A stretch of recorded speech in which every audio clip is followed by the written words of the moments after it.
Good morning. Happy 4th of July, everybody. We're watering corn today. Can you believe that? There is a very good chance of rain tonight, I think.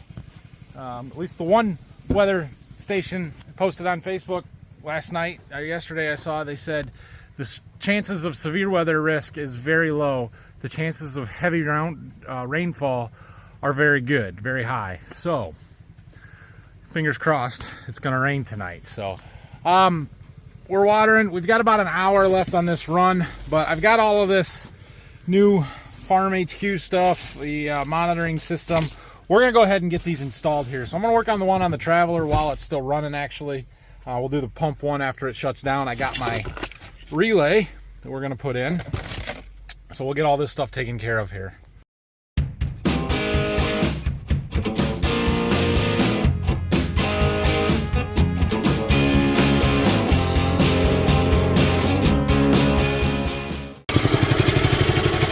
So this should be fairly easy to swap out. We're just going to add this antenna and put this box on that's got the port for the antenna. This one over here does not. So I'm not going to change any of the other wiring stuff. We're going to turn this off, disconnect the power cable, disconnect the other two cables, and then we'll just pop our screws out and put the other one on. Okay, so I got that new box on there and I plugged the two sensor wires in. I haven't put the power cable in yet. And we've got to find a spot to put this. Problem is, where do I put this, right? Up higher is better, but I can't go up on the top of the reel because it moves and turns.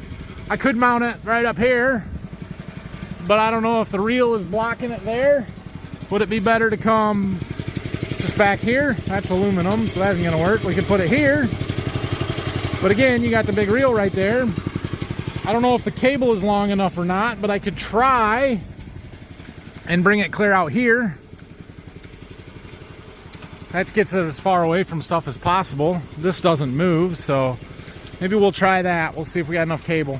I don't have enough cable to get it clear out there to that bar where I wanted to put it, so I set it right here for now. This at least reaches it out past the edge of the reel.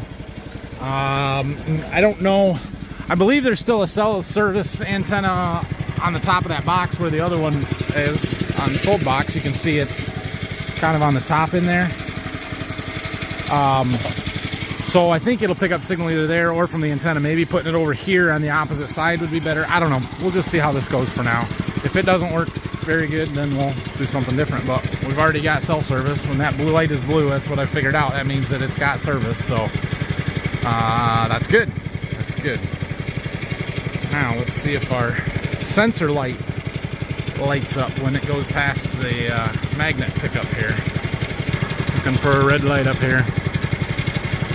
Yep. Excellent.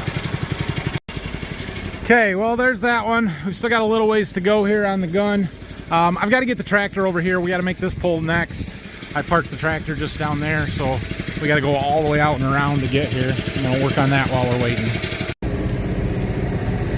Okay, we just shut our pump down. Let's do a little wiring here. We're going to shut off our generator. What are we up to here? 6,050 hours. We're getting close to being time for oil change up here. Hopefully it'll rain tonight and we can take the time to do that sometime here. Okay, let's open our box up. I'll show you what we need to do.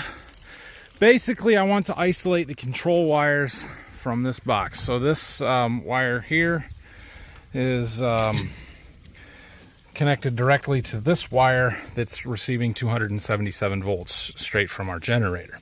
I want to isolate that, so we're going to put a relay in, and it wasn't working when I bought the relay, and then as soon as I bought stuff and had parts coming, it started working. So clearly that is okay, but just to be safe, we'll try and separate those a little bit. These wires are just coming from a relay inside here that is telling it to turn on and off, and we just need it to break contact to shut the pump off for a second. So we're gonna do it with a relay. So I've got a relay, it's right here. Yeah, coil ratings, it is 10 to 30 volts DC, which is what we have because we're gonna control it with 12 volts DC coming out of my power supply that we put in down here. Contact ratings, 277 volt AC. Yeah, we're good. This will work. And we're gonna have some extra wires. We'll just cap them off. It's just a matter of making sure we get them all connected right. There's a fancy little wiring diagram right here. Shouldn't really be that hard. All right, so we've got this installed here. We've got high voltage stuff on this side. We've got low voltage stuff over here. I'm trying to keep them separate. I put wire nuts on everything, even the wires that don't get used, just so they don't hit anything. I do have some electrical tape. We'll tape them up, but I want to test it first to make sure that I've got everything hooked up right. But I should have everything right. We did need to switch wires that we were using coming out of this box because I had been using the normally closed circuit. Now with a relay, we actually want normally open there because we're using normally closed through the relay. So when the relay activates, when the normally open circuit closes, it closes the coil in there and it will activate this relay, which will turn the normally open or the normally closed that we're hooked into here, the blue wire, into an open circuit, which will disconnect the power from our stop button. So yeah, just keep everything straight. Everything should be good. I think I got everything right. Like I said, we'll organize some wires, zip tie some stuff up, and put some electrical tape on it as soon as I test it and confirm that everything works. I gotta switch the box. Yeah, I gotta switch the box yet. Okay, let's do a little testing. We'll fire up our generator. Oh, before I do that, I'm sure some of you are gonna tell me, you just hire an electrician, hire somebody to do this. Guys, electricity's not that hard, right? And there's no power there. It's completely dead because my generator is off. I have no electricity in there. I'm not gonna electrocute myself because there's no way to do it. Just be smart about it, and I'm fine. So I have an understanding of how all this stuff works. It's not that complicated. We're good. Don't worry about me. Now, if you go and do something and electrocute yourself, don't sue me because I said it wasn't hard, because I know my abilities. Boom! Big sparks as it blows up after I just told you how I knew what I'm doing. Okay, so that looks good. Light is flashing on our new box. We're gonna give that a few minutes to connect, and before I touch anything, before I push the start button on anything, we're gonna activate the relay on that box from my phone and see if the little red light lights up on my relay. That'll be the telltale sign of did I do it right or not.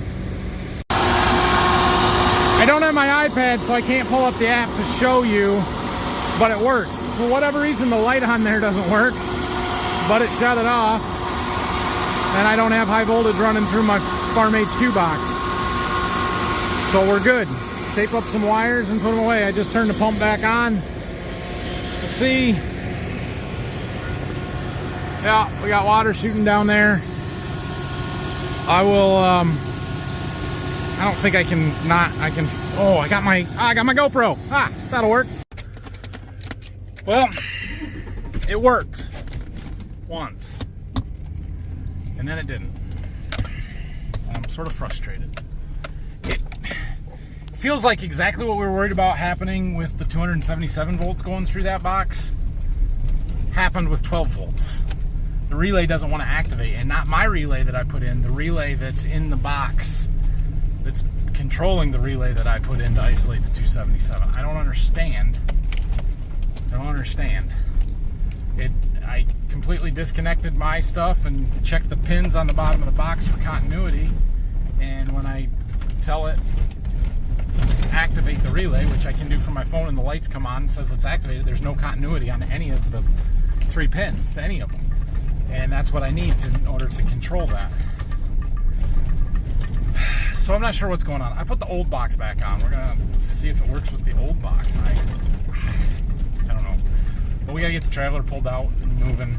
Keep pumping water here at least. Okay, well, we're pumping water again, so that's good. The new box that we put on there is almost working good. It worked well to the sense that I had pulled the gun out, had the footage pretty close to right. Everything is good there. The only problem is the GPS is not working on it, so it doesn't know where it's at in the field. Not that big of a deal. Frustrating, but not that big of a deal. So we've only got 2 runs left to cover the field, the entire field, the second time. I don't know if we're gonna make it or not. I'm hoping it's raining by the time this run is done. Should be done about 9:30 tonight. So I'm gonna go back to the pump down here and see what's going on with that box. I put the original one back on. that had been working pretty much just fine. So let's see. Yeah, for whatever reason now this one doesn't want to connect.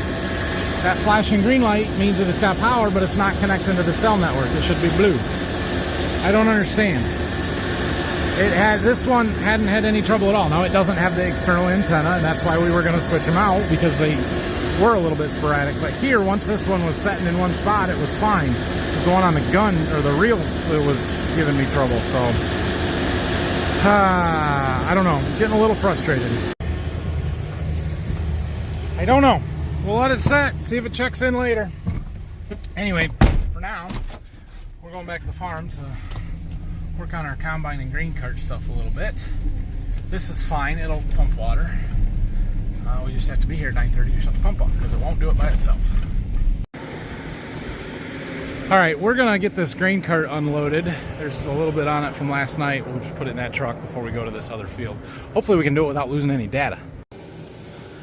Right after our iPad finishes an update. Okay. All right, our iPad finished its update. So we're getting it hooked up here. Everything is good on the U-Harvest side on that screen, but it's not showing up here now, which is not uncommon. This is pretty much normal that it doesn't work on the iPad, or you gotta... It's a real pain. It's a real pain. There we go. It did record one load last night, the second truckload that was filled in one shot, so I don't know. Everything is there. This should work. We're gonna switch this to Columbia because that's the truck we're putting it on. We'll see. It shows that it's unloading, which it is. It'll probably work this time. Who knows? Who knows? We're gonna talk more about this here in a minute, but let's just get this unloaded and see if it actually records it. Okay, we're empty. Shut the auger off. Now when that thing stops showing that it's unloading up here, well, that one recorded. 7,334 pounds on the cart. And there it is. That's what it's supposed to do. It's supposed to work. It's supposed to work every time. But the first two loads I did exactly that, and I didn't record yesterday. Oh well. Let's take the combine and head to the next field. Let's see what we're dealing with today. It's starting to get windy. No clouds. Clouds, but it feels like rain, you know? You know how it just feels like hot, muggy, like a storm's gonna blow up? That's what it feels like. Back in the combine. There's something super relaxing about sitting here in this combine. It's just, oh, it's so nice. I can do this for a while. Unfortunately, there's a grain cart down there calling my name. No, I shouldn't say that. Not unfortunately. That's a really awesome grain cart. I like running it, especially with that tractor, but it is nice running the combine. So things look okay here. We do have some replant out in here, but it doesn't look terribly green. There's going to be some green spots, no doubt about it. I did put a 2% moisture correction in, so basically whatever the combine said the moisture was yesterday, add 2% to it, which gets us close to what our tester was saying. Maybe not quite enough, but you make partial jumps and then compare again and then adjust some more if needed. So so it's saying 16.2 here, but average for the field is 14.9. So I don't know. That seems a lot drier than it was yesterday, but we've got some figure it to do, or we'll combine a load and see what our tester back at the farm says. So again, it's really good wheat where we don't have these spots. Where we've got wet spots like this, it's not so good. But we're averaging over 90 even with some of these spots, so that's good. Okay, well, for the time being anyway, we can make some rounds here and not have to run the grain cart through the field. So we're gonna do that, and I'm gonna stay here and run it. So Dad, the neighbor stopped to talk in his side-by-side deal. So he's like, yeah, I'll just have him run me home. Okay, cool. So we get to run the combine for a while. That's good. Well, I'm still not convinced that our yield monitor is accurate, but the longer we go, the more loads we run through it, the more accurate it should get, because this combine has this active yield calibration system where there are actually weigh pads in the grain tank that sense how the grain piles up on it, and it calibrates it over time as you go. And so, like, when I hit here, we hit this. Yes, I'm aware. So here it says we've got 11, no, that's not right, update. 12 there. 12 accepted samples. The last one was 11 minutes ago. It's collecting a sample right now. You need, I think, a minimum of 5 to have a somewhat accurate reading, but the more you do, the better it gets. So we've got to be getting it dialed in at least a little bit closer. We'll still have to verify that and stuff, but what the numbers say and what it looks like to me doesn't look that far off. Well, here's what the numbers say, right? So right here, it's not great weight. Well, it's, yeah, fluctuates. But in a minute, when we get this stuff here through the combine, that's going to show really good. Our averages are fantastic. Yeah. Oops. I mean, this is really good wheat. And even with that moisture correction in there, it's still showing anywhere from 13.5 to 17. It's the wettest right here in this dip, but it's also the best yielding, so we'll take it. It's perfectly fine. We're averaging 15.6. That's good. We'll combine all of it if that's the case. My plan here is to fill the grain cart, and then or get it. So I've got an empty combine and a relatively full grain cart that we can fit it all on a truck. That way, when I can call Phil and say, "Hey, bring a truck," we'll unload the grain cart, and we'll compare what the grain cart says to what the combine says for the field totals, and we'll know how close we are. We may be off a little bit, but I don't think we're off by more than, definitely not more than 5%. We may be closer than that. Okay, we should have a relatively full cart here. Phil's here with a truck, so we're going to stop and unload this cart, and we'll see how it compares to what the combine says we've got on there. It's empty now. That was the first time Phil has ever driven the 8RX, so we had to give a little lesson there on how to drive it. So did that. 62,524 was the pounds on the cart. It's a little less than what the combine says. Let's see how much. Combine says actually 67,546, so that's a fair bit. Let me do some math and we'll put a correction in.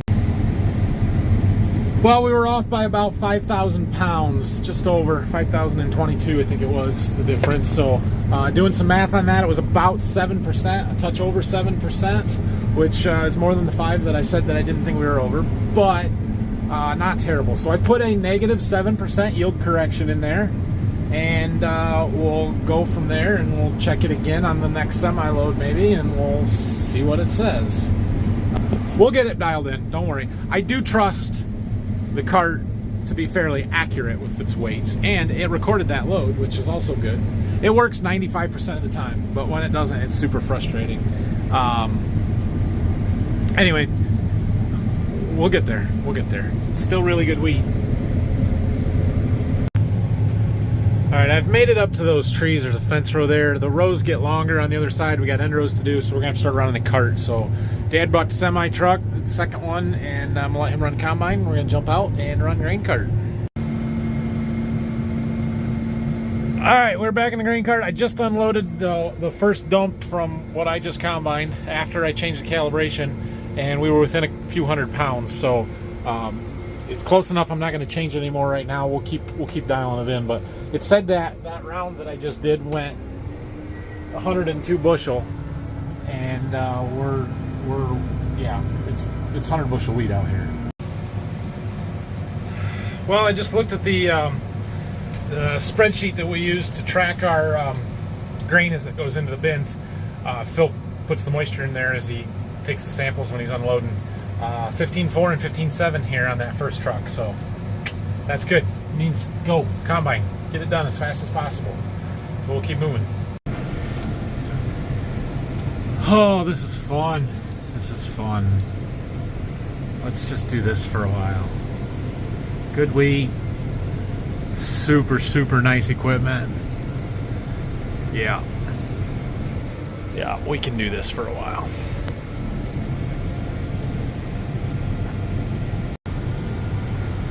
I should get the drone so I can get a really cool thumbnail picture. but not today. I'll try and do that sometime. We'll get the drone out and fly it with the grain cart and the combine. It'll be good stuff.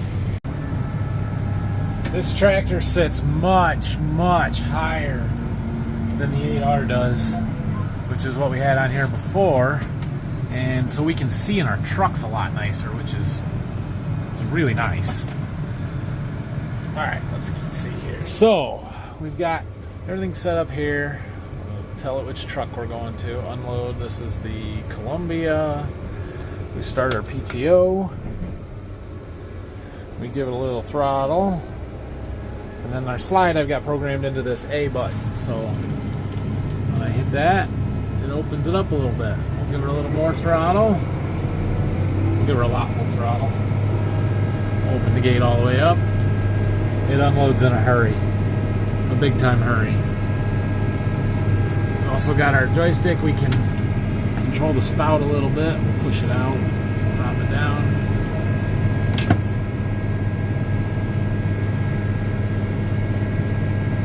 We like to unload every round when we're by the trucks because, well, there's no reason to carry weight around when you don't need to, although we are super dry right now, so compaction's not a huge concern. But, just like that, we're empty.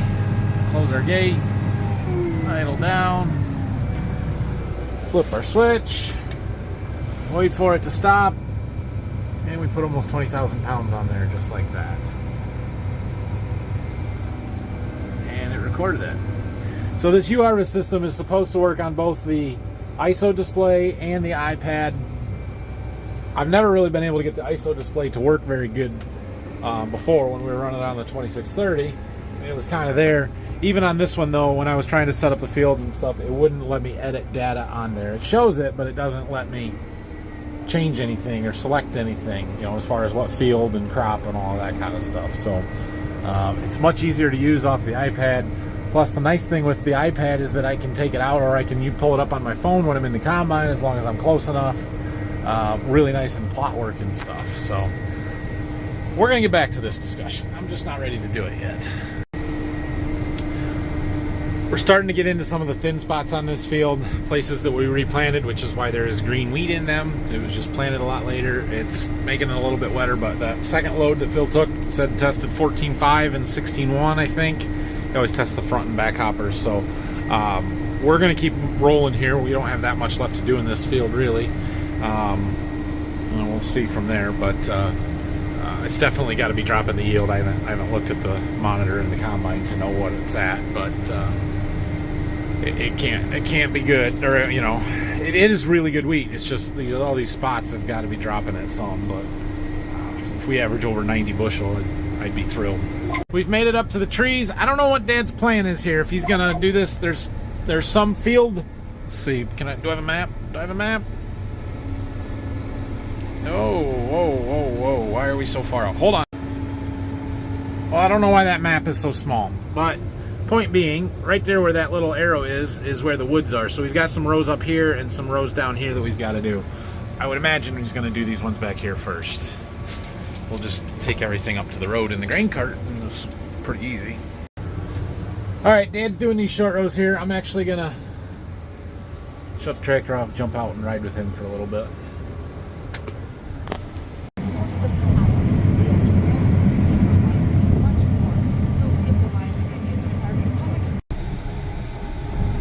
All right, Dad's gonna finish up. All we got is this little bit right here to do yet.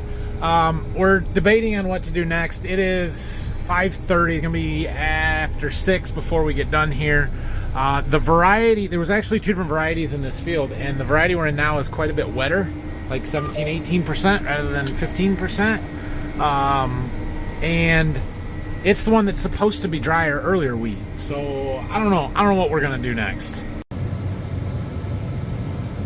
We do have wheat.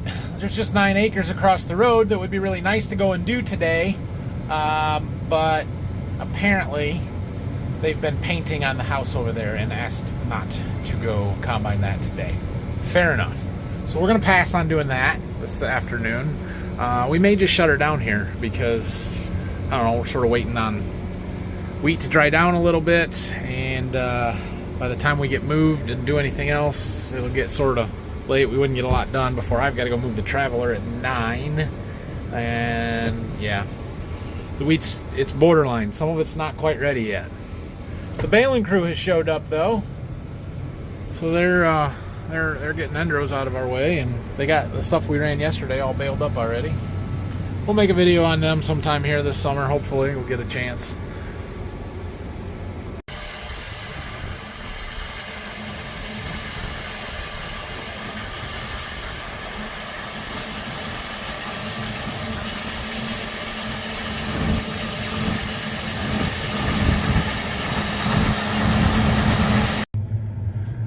Done.